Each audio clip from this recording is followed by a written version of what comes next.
busy today. Oh, you should pick that up. Oh, you're such a dork. Loser. Here, let me help you with that. Oops. Every day, kids witness bullying. Oh, look. Your crush is looking at you. Poor you. They want to help, but don't know how. See, no one here's gonna help you, because no one Teach your likes you. kids how to be more than a bystander. Visit stopbullying.gov. Your living room is the factory. The product being manufactured is you.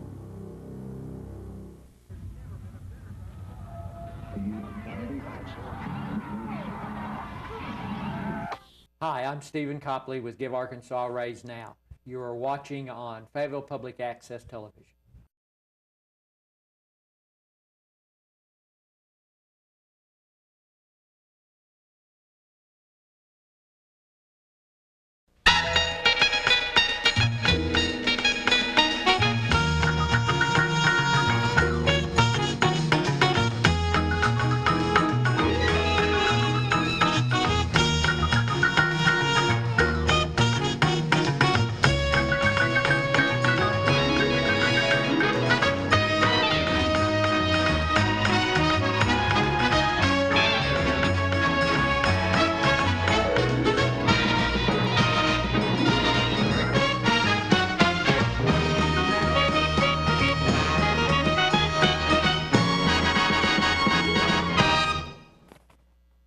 Hi, with us today is Pamela Foster, author of Clueless Gringos in Paradise, Ridgeline, and My Life with a Wounded Warrior. Pamela, how are you? I'm good. How are you? Fine. This weekend I just read your book, My Life as a Wounded Warrior, My Life with a Wounded Warrior. I was very interested in your life with your husband, who has PTSD, and he's a Vietnam veteran. He is. And you do a lot of writing. This book is a collection of your blogs. It is. And can you tell me what attracted you to your husband? I met Jack at a time when, well, I was raising 3 children on my own. I had been divorced about 8 years, and it was difficult economically. Yeah. So I was working 2 jobs. Yeah. And then I had these 3 boys. Yeah. Who were pretty typical teenage boys. Yeah. Jack still is a very take charge person, and that was very appealing. In addition, he was working at the local vet center in Eureka, California, which is where I had grown up, and he was sort of the hometown hero. He was the voice for the Vietnam vets in that area. The week before, I actually had met him a long time before I began dating him. Yeah. But the week before I went out with him for the first time, he had gotten a call from the police department in Eureka, and there was a vet who had his family held hostage in a house. So Jack went in and talked to the guy, got him to let the wife and kids go, and sat around and visited with him, and then they came out.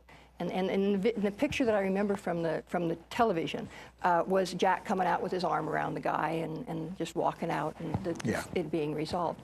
So I was looking for a hero, in other words. Yeah. And Jack loves to be a hero. Yeah. So it was a good fit. So being with Jack was your introduction to the world of PTSD, post-traumatic stress syndrome? Pretty much. Yeah. My sister was engaged to a guy that was killed in Vietnam on Hamburger Hill. Yeah. And so, and of course I grew up in the era where Vietnam was huge. I mean, you were either for it, you were against it, you were going, you were trying to get out of going. Yeah. It was a huge part of our life. I'm not sure that people that did not live through that era can understand. Especially today when really only a tiny fraction of our population has anything to do with the war. That's right. I think, and just looking at just the death figures, which I happened to see yesterday, it's something like we've lost like between 8,000 and 9,000 men in the entire Iraq, Afghanistan. We lost 58,000 men killed in Vietnam. It was just different. Yeah. And of course the country was completely torn apart. It was. By it. And that affected the vets when they came home, of course, and it affected their PTSD. Yeah. Now there's so many cliches about PTSD, but you've seen it all firsthand. I've seen a lot of it firsthand. Yeah. So what can you say about it? What's it like, I mean, firsthand? I think that one of the myths about post-traumatic stress disorder is that the veteran is crazy, that there's some mental disorder here. In fact, post-traumatic stress is exactly the normal way for anyone to respond when they've been through a trauma. Right. The problem is that when you have trauma that's of that duration, and it's one thing after another, and with Vietnam vets in particular, many of these guys, Jack was 18, he turned 18 on the ship going over. Yeah. So they were very young, they had no experience in handling anything. They went through boot camp, basic. Right. So of course there were training, but that doesn't really prepare an 18-year-old. How can it? Right, exactly.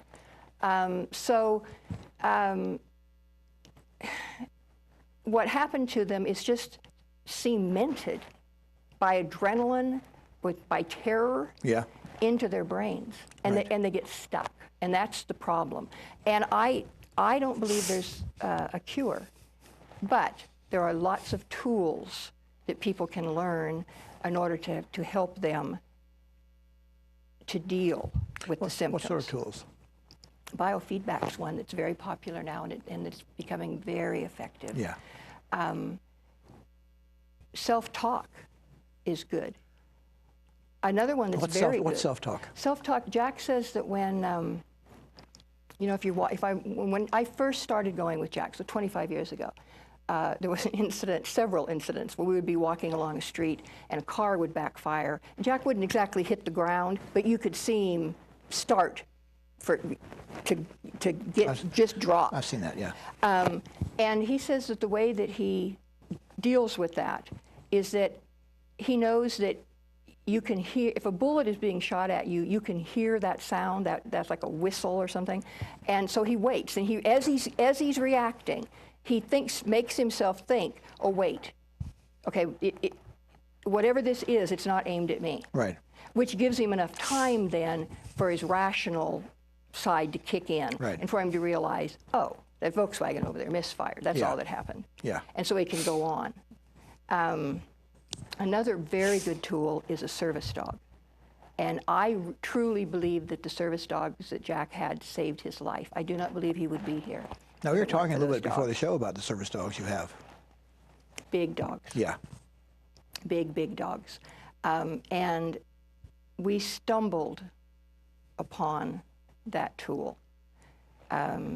Jack was in a very bad, PTSD is one of those things, it almost like it cycles, it gets very bad, and then things will get better. The stress will go away and things will get a little better, and then it'll swing back up again. And so he was in one of the very bad spots, which he tends to be in during anniversary dates. He was only in Vietnam for 6 months. He stepped on a landmine, and that brought him back. Those 6 months were very busy. He saw a lot of action. Yeah. So he stepped on the landmine, he came home. So during that 6 months each year, those months when he would have been in Vietnam, his PTSD is worse. So during one of those periods of time, we happened to get a new puppy. Yeah. And what I noticed almost immediately is that Jack's PTSD was better. His irritability was better if the dog was there. If we could take the dog with us, he was willing to go out into public a lot more. He stopped isolating so much. Yeah. So, because, as I said, as I mentioned, very control-oriented person, he looked up service dogs. Well, at that time, nobody was using dogs for PTSD, but it's legal. Right. It's a disability. Right. The dog can be trained to help with that disability. So what we began to do is to take the dog with us everywhere.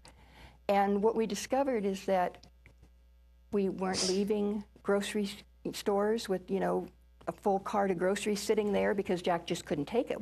We're leaving now. Yeah. He was able to get through encounters in public. The dog brought him out a lot socially because the dog is gorgeous, and people would approach him and say, "Hey, you know, what kind of dog is that?"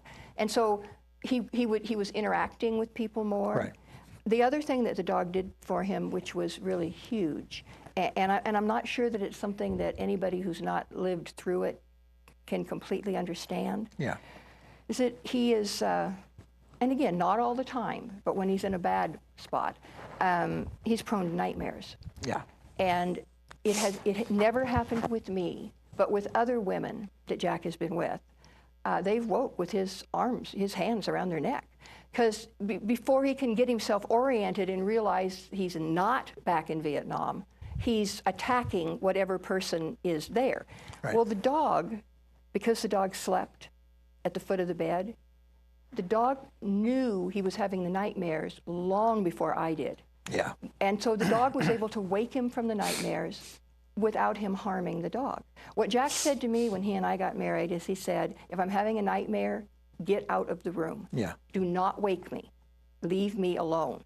Yeah. Well, but the dog was able to get past that. The dog was able to wake him before the nightmare really built, and the dog was quick enough that the dog could get out of the way, long enough for Jack to come to himself and realize, okay, it's all right. You know, I'm home in my own bed. So that was really huge. It took a lot of pressure, a lot of anxiety off of him. Yeah. And he felt safe. Yeah. When he laid down at night. He felt that it was going to be okay. The dog was protecting him and had his back. Right. Even at night. There are a lot of cliches about PTSD, aren't there? There are. There are. I think that one of the things that is angering to me, when we have something like the tragedy at Fort Hood, Yeah. seems like the first thing the media does is start talking about PTSD. Because they're lazy. Because they're lazy. And because it sells whatever, TV spots, it sells newspapers. Right. That is not PTSD. PTSD does not mean you're going to pick up a gun and you're going to plan it out and you're going to rush in and you're going to kill people. That's not PTSD. You know, for so long after Vietnam, that was one of the big plots of bad movies and TV shows. That, you know, a veteran would go crazy and start killing people. Yep. Yeah. And a lot of vets did commit suicide by cop. I don't think there's any, you know, nobody will argue with that, I don't think. So, but that's not what PTSD is. Most of these guys isolate. Yeah. They have horrible trouble with intimacy. Right. When you see people that you have shared breakfast with and they don't come back off a patrol, and that happens again and again and again, pretty quick, you learn fairly quickly it's best not to make emotional connections with people. Yeah. So, and of course, the other thing I think about combat vets is that they trust each other. Yeah. They tend to watch each other's backs. One of the most wonderful experiences that I have had since that My Life with the Wounded Warrior came out is that I was asked to go into one of the focus groups here at Fayetteville VA and speak with a group of about 40, mostly Vietnam vets, a few Iraqi, Afghan vets, but mostly Vietnam vets. Watching the way those guys take care of each other and reach out to each other was, I mean, I don't think I've ever been in a room where there was that much power and courage and honesty is in that room. I mean, these guys just absolutely blow me away. Yeah. They've been dealing with this for 50 years, and they get up every morning, and they go out, and they give it another shot and do the best they can. Yeah. Speaking of VA, and you've written about veterans hospitals, and what is your take on the current situation facing the veterans hospital, or facing veterans from the veterans hospitals in America? Right. That's a good, very good, the VA, there's a saying within the VA system that if you've seen one VA, you've seen one VA. Yeah. Every hospital is different. However, the bureaucracy is so huge that here at the Fayetteville VA, so let me just speak to that. Yeah. In particular, in the mental health department, they have some gifted people, Right. some people who care very deeply and are doing really the very best they can to help the people that are coming to them. Yeah. But those people are laboring under this incredible system Yeah. that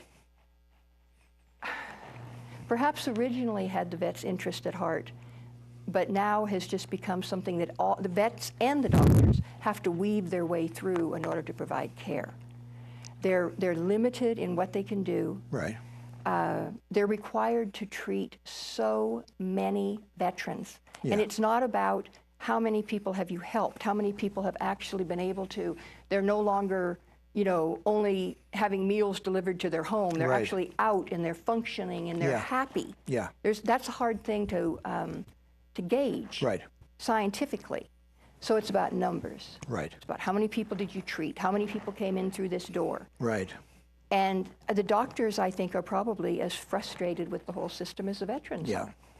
Now, speaking of frustration, you've been talking. I read one of your pieces about acupuncture and how acupuncture is no longer offered. No, in that's system? the current. That's the Yeah. right now, today, the issue here. What happened is that partly because of the Veterans Consumer Council and the people within that council, Jim Hale is one of the veterans that has worked tirelessly to get alternative treatments for PTSD into this local hospital. Yeah. Now, he was helped because we have an administration that does its best to work with vets. Right. But it was Jim that pushed it. What has happened historically, once the VA finally, in the 80s, decided, oh, maybe there really is such a thing as PTSD. Yeah. Maybe these vets really do need help. Right. So once we got to that point, historically the way that VA doctors have treated veterans with post-traumatic stress is medication. Right. Anti-anxiety, tranquilizers, Yeah. antidepressants. Well, those things work, but they have incredible side effects. Yeah. So recently, vets have said, you know, there's got to be a better way to do this. So biofeedback is a wonderful way to do that. Yeah. Because it gives power to the veteran. It allows the veteran to, instead of anti-anxiety medication, to learn how to calm himself. And obviously not just veterans. Right. I mean, we could all benefit from biofeedback, I think. One of the other things that they did is acupuncture. There's a local acupuncturist who is absolutely gifted. This woman was giving, she was charging the VA for a half hour, giving almost every time 90-minute appointments. Right. She was just, she has this energy that just walking into a room with her Yeah. calms you down. Yeah. So she was doing acupuncture. I personally saw 6 of these guys that I see on a weekly basis that went from pretty heavy-duty narcotics to control their anxiety and pain. That's the other thing. It's not just a one thing. The mental is mixed in with the physical. Right. And a lot of these things, like Jack stepped on a landmine. He's got a lot of physical issues. Most of these guys have physical issues that are connected with their war experience, with their combat experience. In addition to that, they have post-traumatic stress. Yeah. So the acupuncture was helping both with the post-traumatic stress and with their pain level, the Yeah. chronic pain that they live with. Yeah. Well, so we have, that went on for about 6 to 8 months. Now the VA has said, that was being paid for, by the way, with something called fee basis, which means it's an outside doctor. This particular Yeah. acupuncturist does not work exclusively for the VA. Right. And so the VA was paying her. Well, the VA got looking at those numbers and they decided, oh no, that's too much money. That's working too well. Yeah. We have too many of these vets that have discovered this person and they're going. And so what we're going to do is we'll hire our own acupuncturist. That's what we'll do. Ah. Well, but here's the catch. They don't know when they're going to hire that acupuncturist. Oh, really? They simply cut off funding for the acupuncture. One of these guys is dying of cancer. I mean, let us hope he isn't dying, but I mean, he has cancer and his oncologist recommended his VA oncologist wants him to have acupuncture. But no, we can't get that anymore because we're going to save money and we're going to hire our own. Except there isn't one. So when we've asked, okay, when is this going to become available through the VA? Well, they don't really know that. That's going to take a while. But they will. Just trust us. Eventually we'll get this done. All right, so these guys then, now the chronic pain is back. Yeah. So they now go to the VA and they say, I haven't had to refill this prescription in 6 months, but I'm going to have it filled now because I no longer have access to acupuncture. Right. And the VA says, oh, that's a shame, because we're cutting down, and we've gotten in trouble because we're passing out narcotics to veterans, which they are. No one disputes that. Right. So this isn't a new injury, and you've gone without this for 6 months, so no, we're not going to be passing out the pain pills either, so you don't have that either. So really they're just like any civilian insurance company. Yes. Yeah. Yes. So it's, the guys are caught. I mean, they really are. Again, the doctors at the VA, and I believe the administrators, they don't want this either. They want to be able to help.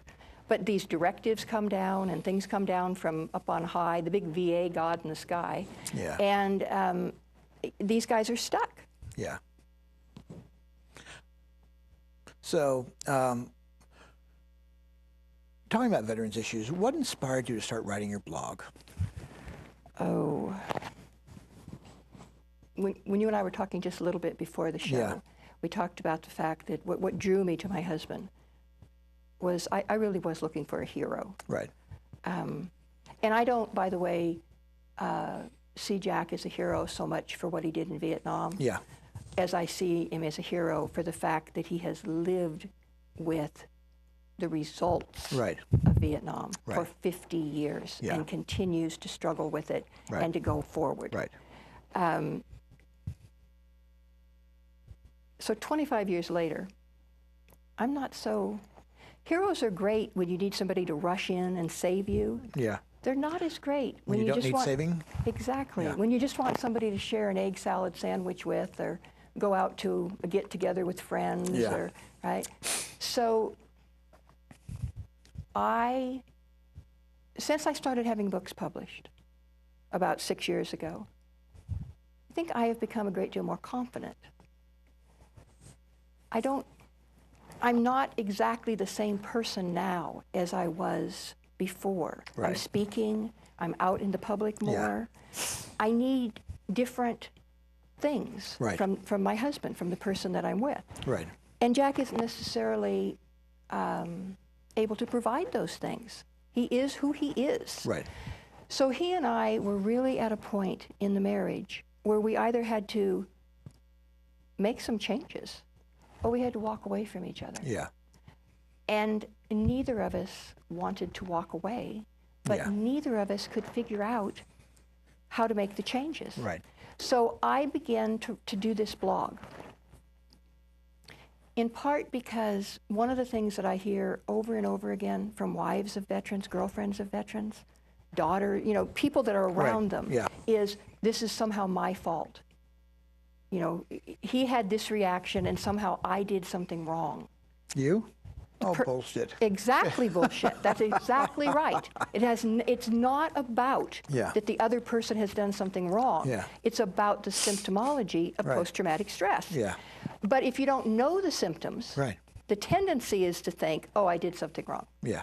So I wanted to start a conversation with these other women, these other wives in particular, about what we all deal with living with these veterans who we love, but who do have symptoms that require us to accept them for who they are. Right. And that is not always the easiest thing in the world to do. So I began to write the blogs. My agreement with Jack was that he would read every blog before it was posted. Now, I have had people say to me, oh, my husband would never have allowed me to publish that. Jack is a truthful guy. Yeah. What you see is what you get. Yeah. Sometimes he didn't agree with my take on it. Right. And his response would be, that's how you saw it. Yeah. You're being honest. Yeah. Put it out there. Right. And so that's what I did. So the blogs are the essays in My Life with the Wounded Warrior are incredibly honest. Right. There was nothing to be gained by sugarcoating anything. No. People can sense falseness. If you sugarcoat something, I think that would turn people off, don't you think? I do think that, yes, absolutely. I think people don't like to put it out there. And I don't think, by the way, that this is just about husbands and wives when one of them has PTSD. Right. I think all marriages get to that point. Yeah. Where you cannot even be in the same room with each other without starting a fight. Just ask my wife.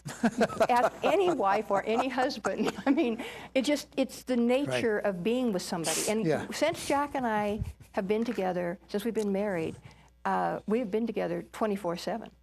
He had just gone out on disability from the vet center in Eureka, California, when he and I met. And so that's a lot of time to spend together. Right. At some point, and especially, like I said, everything worked really well as long as what I was looking for was that hero. Right. So things had to change. We had to come up with some different compromises. Right.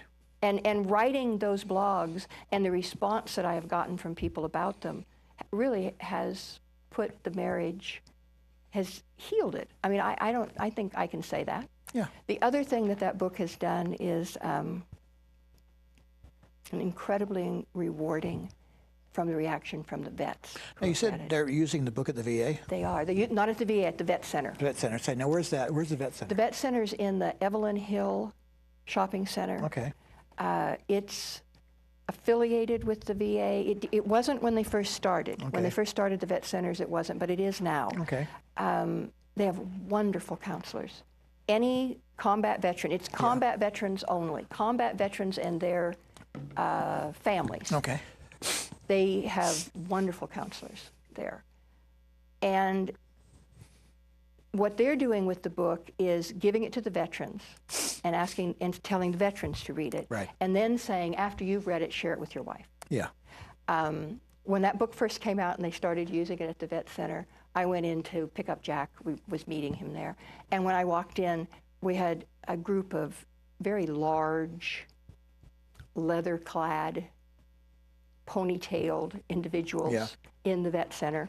And when I walked in, the office manager there, Terry, said, "This is the author of the book."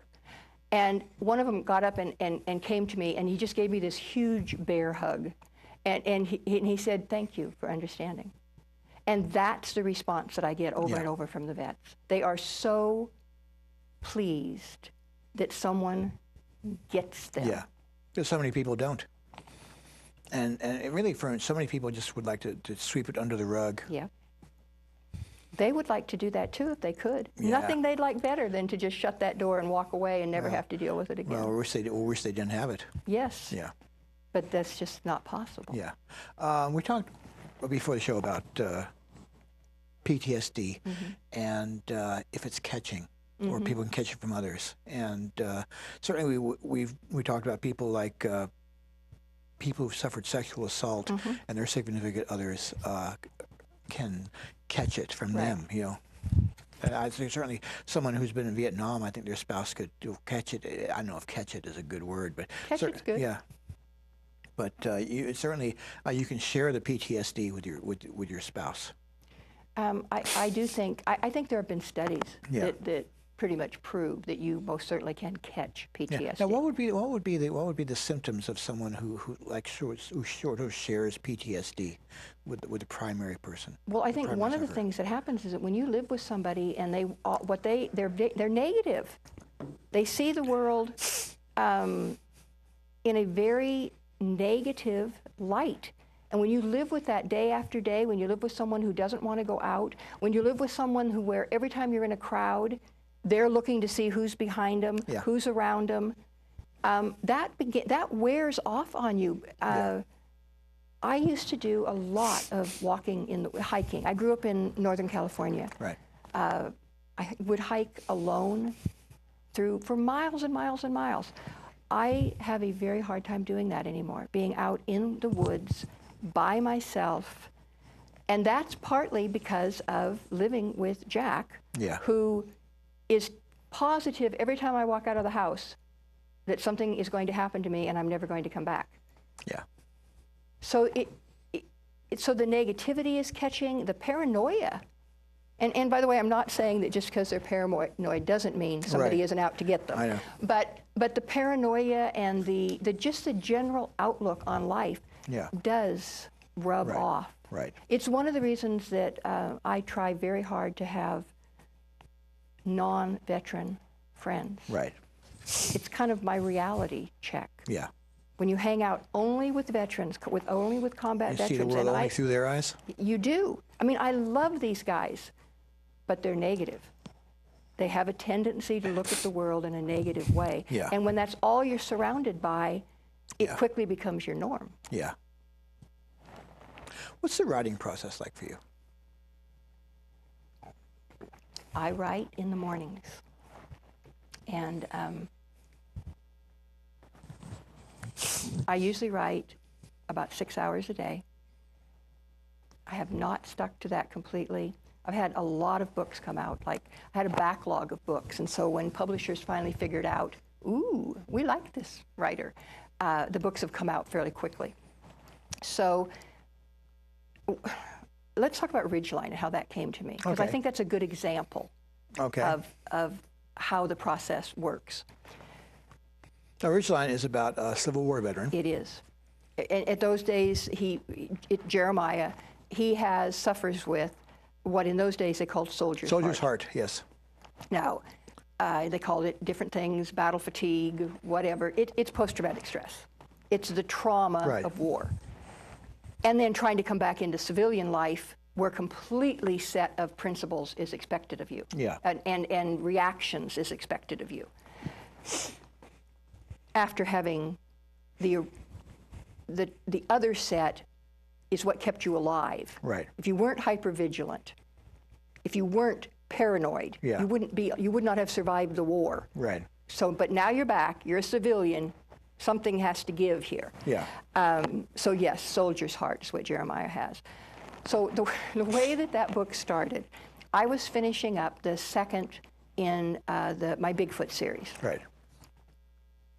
Was in the middle, basically doing the second draft of it. And as I was falling asleep in the evening, a cowboy appeared to me. And I'm not trying to tell you I thought he was really in the room, but a cowboy was there. And I knew that he had a story that he wanted me to tell. So basically I said to him, you have the wrong person. I don't write Westerns. I don't write historical fiction. You need to talk to Velda Bretherton. That's who you need to see. She's the fiction writer of the West. Except he came back again and again and again. And he showed me this scene. And again, I know that I cannot explain it any better than that. He showed me this scene through his eyes of a woman standing in the doorway of a cabin, looking up a ridgeline, waiting for something. In her hand was something that sparkled blue. And that's what I had when Ridgeline started. I tried for 8 months not to write that book. Finally, in between other books, I said, okay, how about we'll do a short story. I've written short story Westerns before. I can do that. Well, 75,000 words later, I had Ridgeline. And now I'm almost about 3/4 of the way through the sequel. So honestly, all I know about the process as far as stories and what comes to me is that I just have to get out of the way. If I could just sit down at the computer and let it come out without trying to second guess, it flows. Right. Now this historical fiction doesn't flow as rapidly as contemporary fiction. Do you have to do a lot of research? Yes, and so that, and when you get to a point in the plot line where, okay, but I don't know what's going to happen now because I don't know where the nearest train was for them to get on. So there has to be research done as the book is going, and that does take longer. Right. But it has been great fun. I like Adeline. Adeline, She should have just shot everybody, shot all the guys in her life because they were just worth it. Even Jeremiah. I know. She should have shot everybody, you know. She did give it her best. And there's Jeremiah. punch. There's Jeremiah bragging to her like some idiot in a chicken factory. Yeah, she said, "Did you know the sheriff's wife?" And he could have said, "Yeah." Just like he says, "I thought you moron." He's like some idiot in a chicken plant here. I've had sex with her. You know, it's like. Because he's pushing her away. Yeah, because he can't stand it. Yeah. Every time he gets close to her, he gets scared. Yeah. And he pushes away, and he does that by hurting her. Yeah. And that is something I think that's pretty common with combat veterans. Yeah. They don't want the intimacy, and so they push back. Yeah, it has nothing to do with the woman. It isn't because the woman cooked the wrong thing for dinner, you know, did something. It's because the more that he loves her, the more afraid he gets. I mean, Adeline's cool. She cuts the guy's head off with an axe. She's gutsy. Yeah. I mean, like I said, I'm about 3/4 of the way through the sequel, and she really comes into her own in this second book. She's learned a great deal from Jeremiah, not putting up with too much of anything. I hope Jeremiah learned some stuff from her because she's pretty smart. She's all right, you know. That's you belong to the Ozark Writers Group? The Ozark Writers League. Yes, I do. Ozark Writers League. I do. We meet in Branson 4 times a year. I'm going to get this wrong, I know. I believe it's the second Saturday of May, August, November, and March. Okay. I'm pretty sure already I can tell I probably got that wrong. And you belong to a group that meets up on mission? Yeah, well, it's the Lutheran Church. Yeah. And Good Shepherd Lutheran Church is where we meet. Thursday nights, 6:30 to 9. We usually try to break up right about 9. That is Northwest Arkansas Writers Workshop. Okay. And it is a critique group. It's a critique group that started, I think, 33 years ago.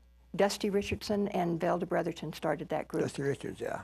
And they, did I say Richardson? Yeah. Oh, he's going to shoot me.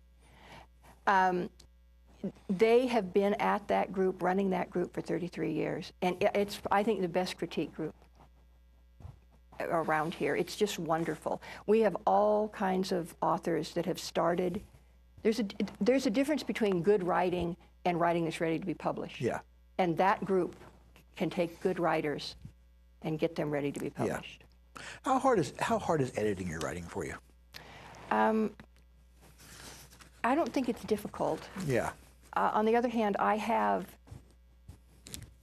would never edit my own work exclusively. And by that I mean I have a wonderful editor in Duke Pennell at Pennell Publishing. I have an incredible editor at Ogma Creative Media in Greg Camp. They're honest. They will tell me when something doesn't work. They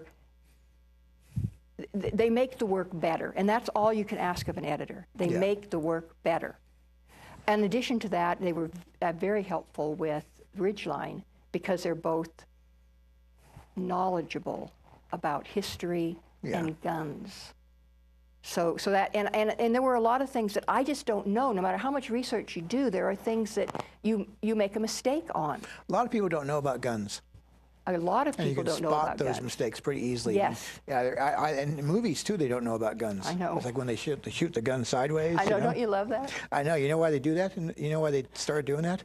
Because the stuntmen would do that because they could collect the shells afterwards. Oh, is that what it is? And that's why they do it. But then people started doing it in real life. You can't aim a gun when you shoot it sideways. But try to, still, if somebody aimed a gun at me sideways, I still do what they told me to do. Oh, yes, me too. They don't even have to draw it. If it's in a holster. I know, but I mean, that's why they started doing it. But you can't explain it to people because, they think you're just making stuff up. Right. Well, but you do a lot of public speaking, too. I do. It started in writers' groups. It started speaking to other writers. Yeah. We ran some workshops. The other group that I'm a member of is the Sisterhood of the Traveling Pen. Yeah. And it's 5 women from this area, right around the Fayetteville area, in Fayetteville or around. And we do a lot of writing workshops. Works out well. We're all very different. So people get sick of listening all day long to one person. But you have 5 of us. We all approach things differently.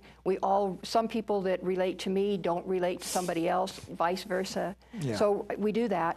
But since the books Clueless Gringos in Paradise and My Life with the Wounded Warrior have come out, I've done quite a bit of speaking to veterans groups.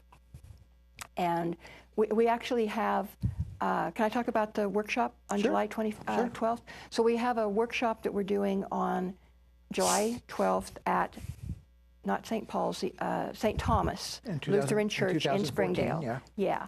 And half-day workshop on post-traumatic stress. Yeah. Both the vet center is sending us Valerie McFarland, I believe her name is, wonderful counselor. The VA is lending us Elizabeth Fast, who is also an incredible counselor.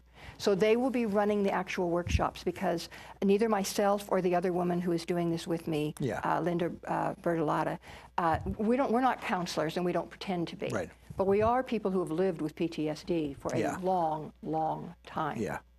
So we're hoping to dispel some of the myths about post-traumatic stress. We're hoping to reach the people that don't qualify for the VA or the vet centers, which would be girlfriends of vets, neighbors, brothers, sisters, mothers. People who don't realize that they should know about this stuff.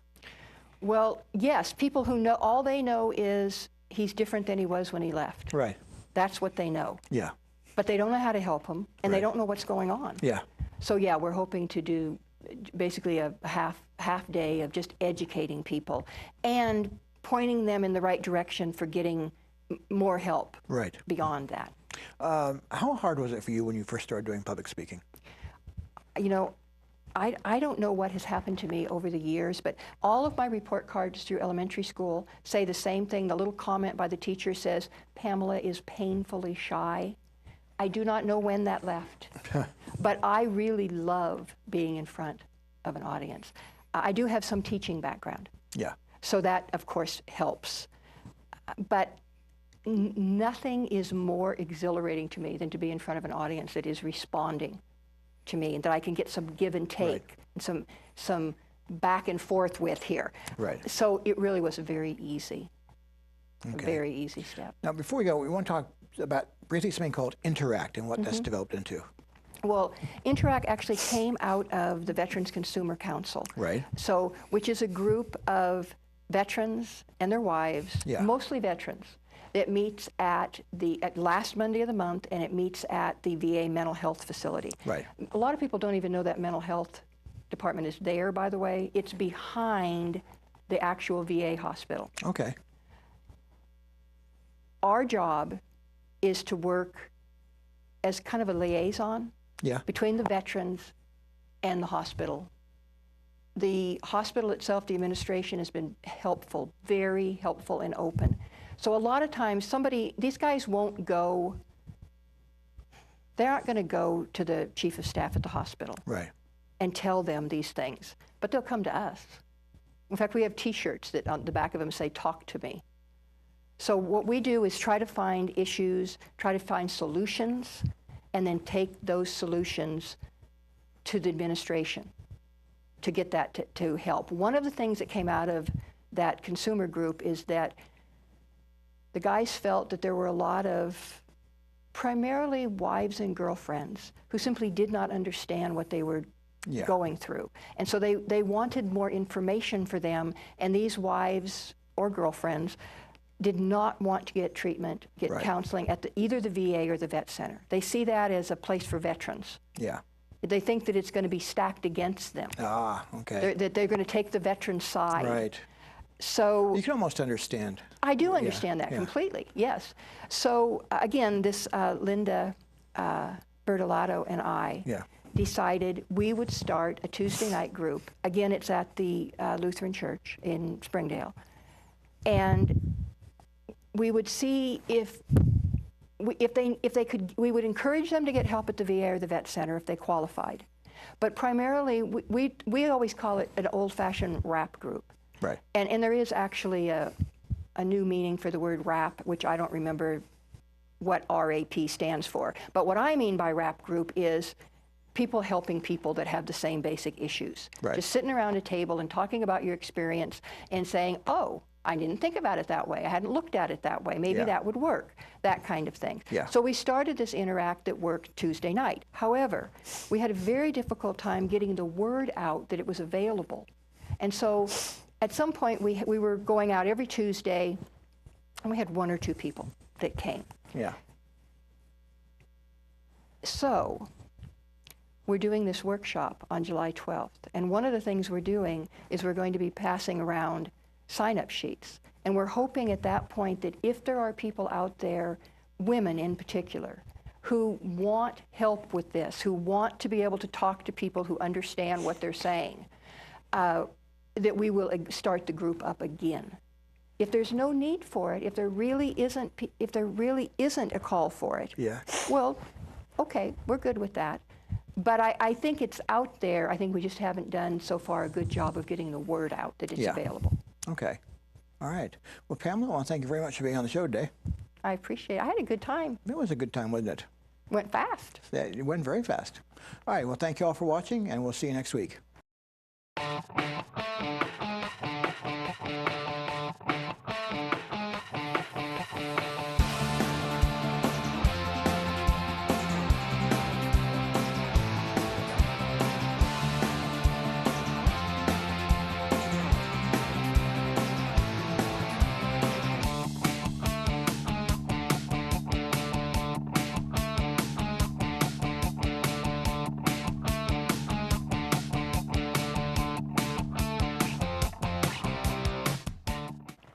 Hi, Wednesday is Pamela Foster, author of Clueless Gringos in Paradise, My Life with a Wounded Warrior, and... Richard. No, it was, we had a technical glitch. Oh. Is everything okay there? Okay. I'll wait till I'm back up. Any time? Okay.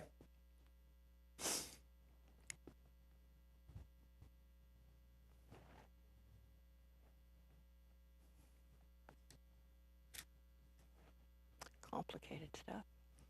No, just there's a glitch with the control board for a second.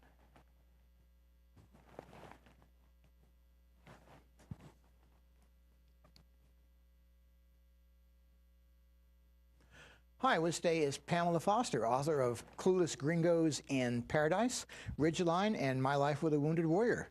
Pamela, how are you today? I'm very good. How are you? Fine. I guess you're the first book I've read of yours was this. We're going to start this one right. We're going to start this one again. I can't believe I did that. Don't look at me. Your hair's a bit frizzy today. Oh, you should pick that up.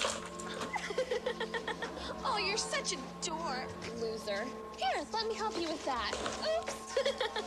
Every day, kids witness bullying. Oh, look. Your crush is looking at you. Poor you. They want to help, but don't know how. See, no one here's gonna help you, because no one Teach your likes you. kids how to be more than a bystander. Visit stopbullying.gov. Your living room is the factory. The product being manufactured is you.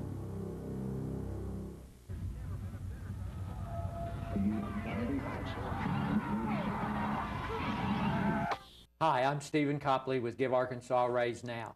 You are watching on Fayetteville Public Access Television.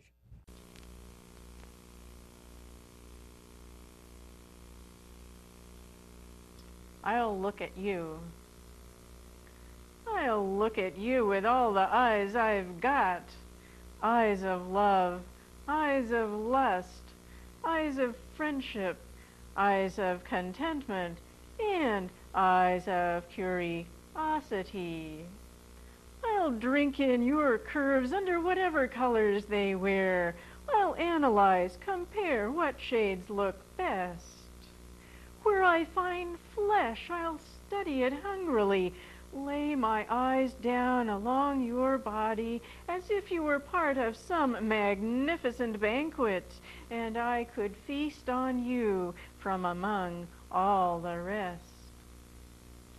Thanks.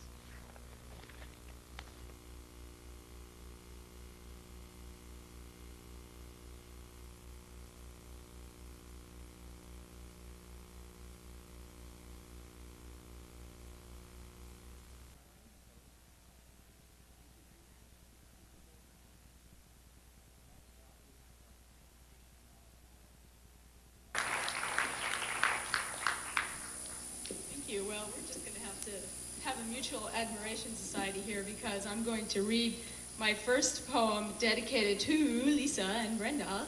And it's the one after which our act today, Ozark Rainstorm, is named.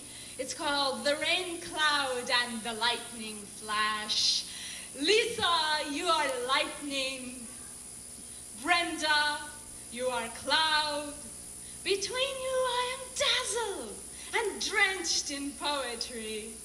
When your language storms the night, when your poems flash and flood, if you hear a thunder, clap and clap. That's me.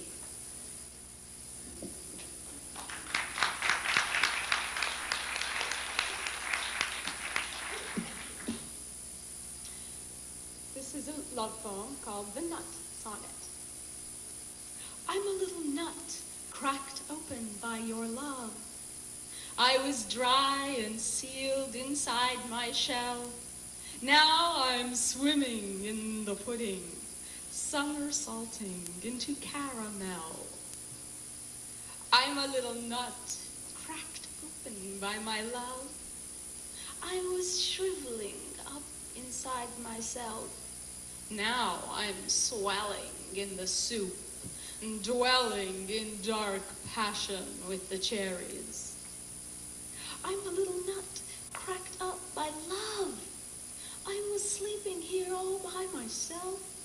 Now I'm carousing on the bed of rice. It's nice.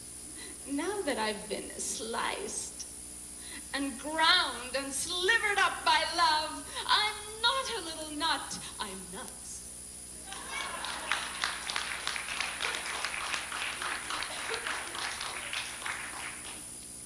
The Queen Unknown to Herself. Now for this one I'd like a little bit of audience participation when I get to the last two lines, which you'll know because I will begin my friend.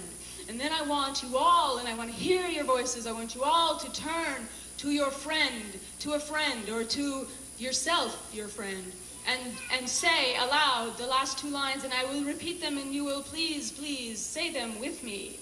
They're very easy. So we'll say them together. A queen unknown to herself. My friend is a woman not dear to herself.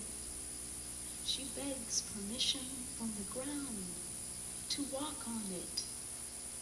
What can I do if she does not recognize the jewel in her breast?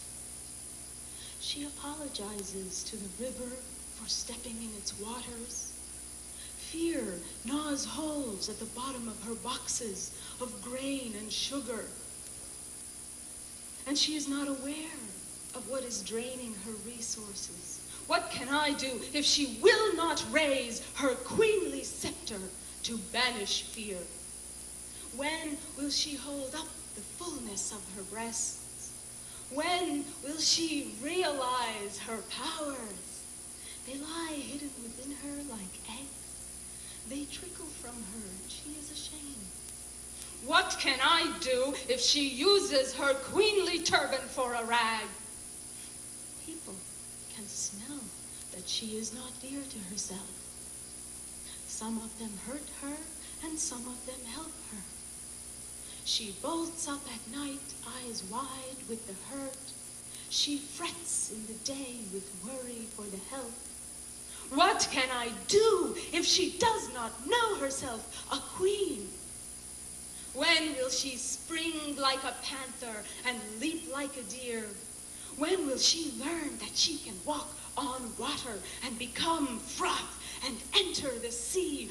When will she leave behind land and stooped huts? My friend! My friend! My friend! When will you don your majesty?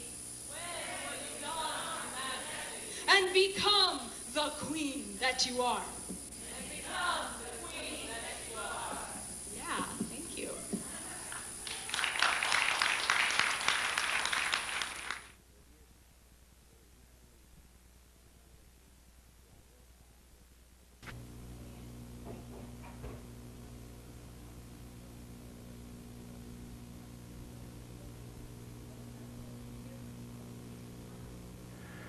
The human figure has been one of the major themes of Western art, and it has been one of the themes that has attracted me ever since I began painting. This painting, Shadowed Figure, I did in the late 80s. I was really attracted by the way the shadows created the form of the figure, as well as somewhat clothed the figure. After moving to Arkansas in the late 70s, I began setting figures in nature. To me, they have a certain naturalness and a rightness in that particular setting, though I paint them in the studio and in houses as well. This particular one is set near my house on a beautiful creek that runs from the top of my mountain down to the Buffalo River, and I spend a lot of time at this pool and use models here. This has been something of a challenge for me over the years to figure out a way to use watercolor to create a full modeled figure that has some of the intensity that the actual reality of a human figure has. And this I've always felt was one of my more successful ones. Some are better than others, and over the years I think I get slightly better at working at it. It's in the type of painting I do, these layers slowly built up, I have to work to keep a certain looseness and freshness to the quality that so that it has that lifelike feel to it. The particular problem on this painting I felt was to create that full feeling of form that a figure has while getting that atmospheric feeling of those shadows curving around the figure. It's an interesting theme that I keep coming back to again and again. Thank you.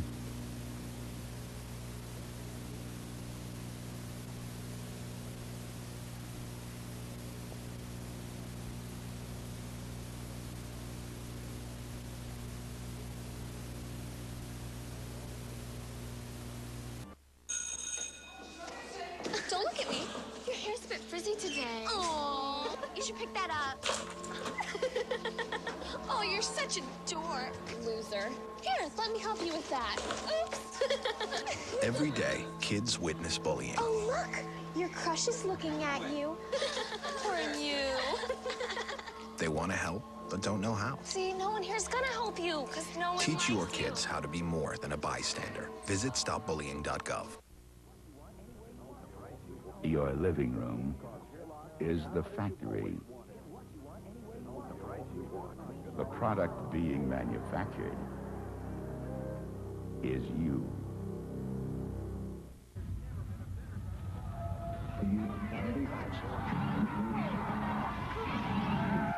Politics in general and jobs that don't pay enough, 40-hour work weeks, books full of boring stuff, schools that should teach but kids don't learn a thing. These are a few of my least favorite things. Healthcare that won't heal and how people treat the earth, paying tolls and taxes, disbelief in self-worth, bitter cold winters that cut into spring. These are a few of my least favorite things. Religions that claim they're true, don't get me started. Standards that double and people cold-hearted. Judgment and bias when freedom don't ring. These are a few of my least favorite things. All the lying, all the killing. When I'm depressed and sad, I add that to all of my least favorite things, and then I feel really bad.